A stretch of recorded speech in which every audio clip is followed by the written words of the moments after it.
Bismillahirrahmanirrahim. Assalamualaikum warahmatullahi wabarakatuh. Alhamdulillahilladzi arsala rasulahu bil huda wa dinil haq.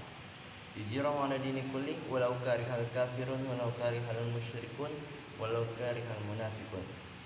Alhamdulillah, pada video kali ini kita udah berapa bulan nggak buat video, karena bisa kesempatan untuk membuat video kali ini.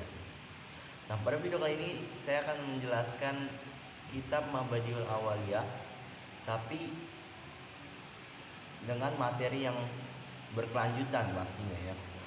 Nah, pertama saya ingin mengingatkan kembali perbedaan fikih dengan usul fikih. Nah, fikih itu apa sih? Fikih itu adalah sebuah produk. Nah, sedangkan usul fikih adalah pabriknya. Pabrik yang mengeluarkan produk itu yaitu fikih, sedangkan pabriknya ialah usul fikih. Seperti itu.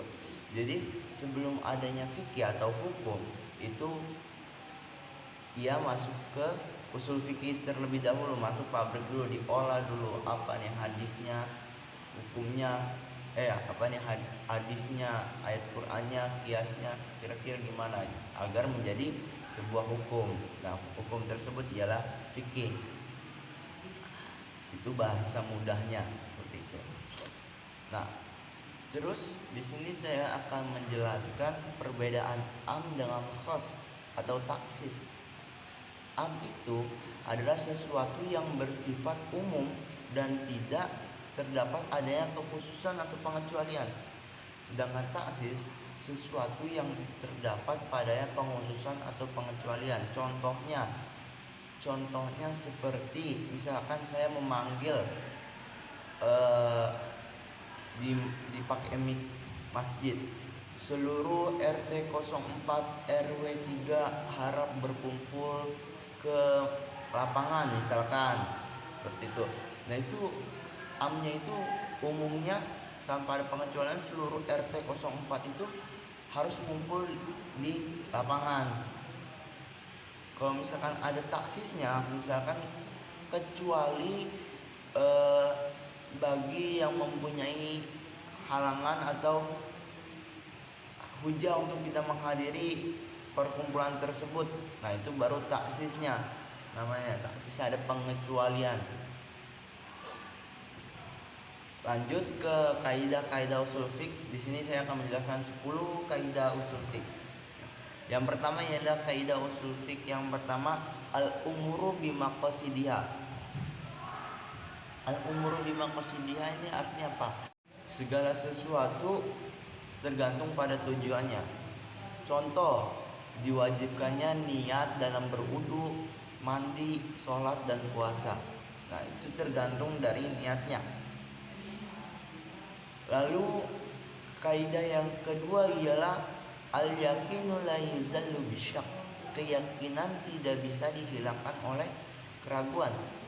Contoh mudahnya, jika seseorang ada yakin dirinya telah berhadas dan ragu apakah ia telah bersuci atau belum, maka orang tersebut masih belum bersuci.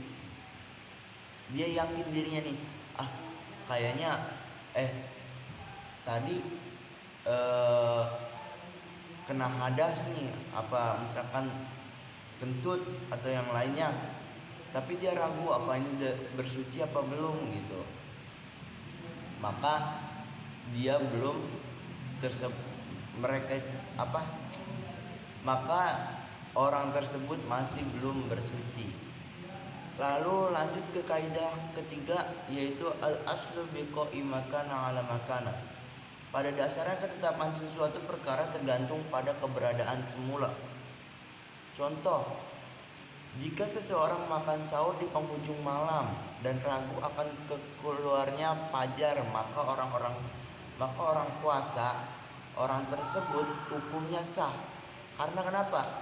Karena pada dasarnya masih tetap malam. Dan sebaliknya, jika seseorang berbuka pada penghujung siang tanpa berijtihad atau melakukan upaya untuk mencari kebenaran terlebih dahulu dan kemudian ragu apakah matahari telah terbenam atau belum, maka puasanya batal karena asalnya adalah tetapnya siang. Seperti itu. Lanjut lagi ke kaidah yang keempat, mungkin keempat apa keberapa lupa, yaitu al-musyaqqatu tajallabu taysiri, yaitu kesulitan akan menarik kepada kemudahan. Contoh, jika seseorang yang merasa yang karena suatu hal sakit parah, misalnya merasa kesulitan untuk menggunakan air dalam berwudu, maka ia dibolehkan bertayamum, sama halnya dengan rukhsah.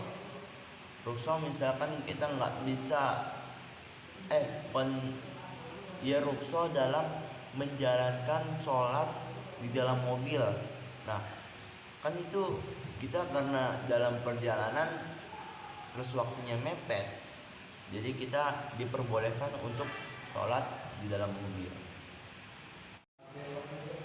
Nah, lanjut ke kaidah selanjutnya, ke kaidah keberapa?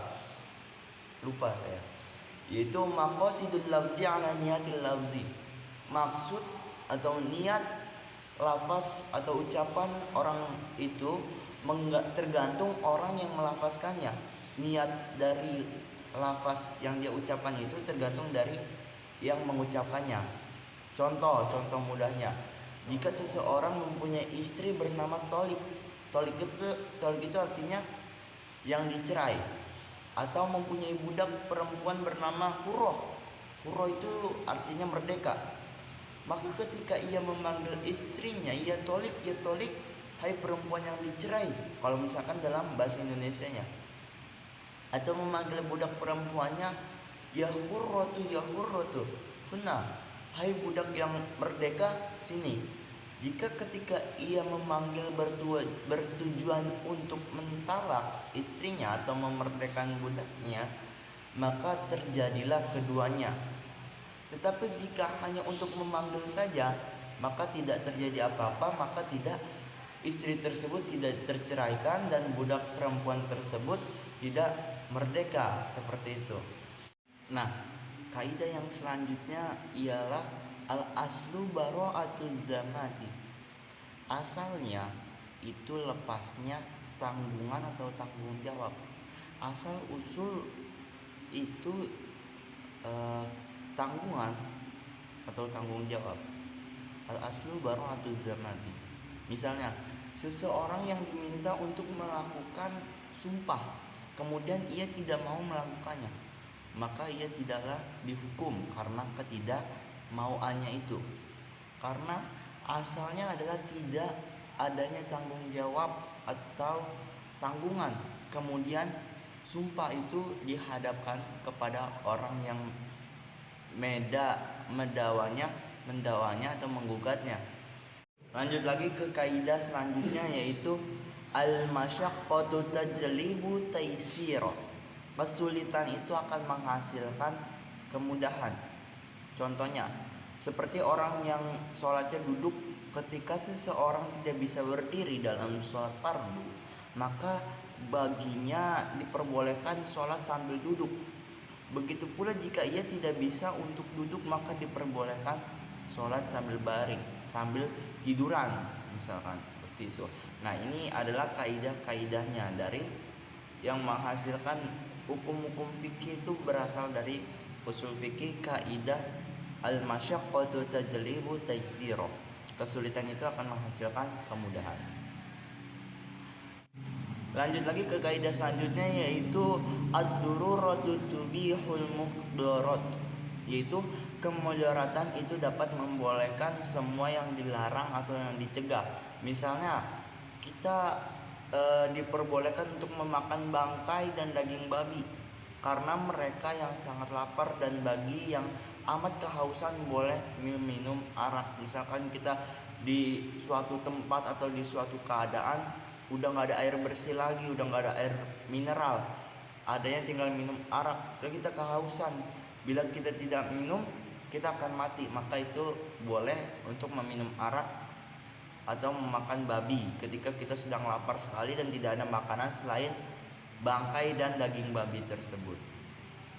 Lalu kaidah yang terakhir yaitu al-aslu fil abdo min tahrim. Asalnya berjima itu hukumnya haram.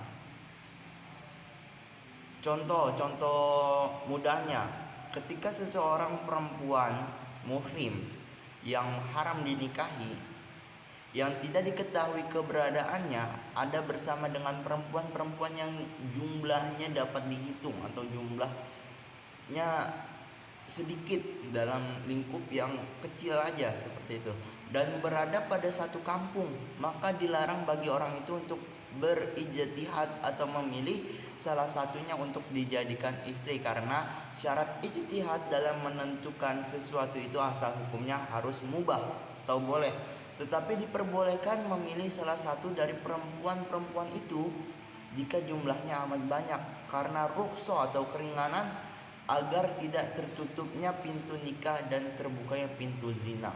Misalkan kita mempunyai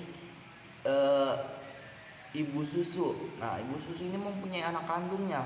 Nah, dalam satu RT ini, dalam satu lingkup kita di RT yang sama, maka kita ingin menikahi salah satu dari RT tersebut, maka hukumnya tidak boleh karena kita tidak tahu mana saudara semuhrim kita yang dari anak ibu susu kita itu di mana.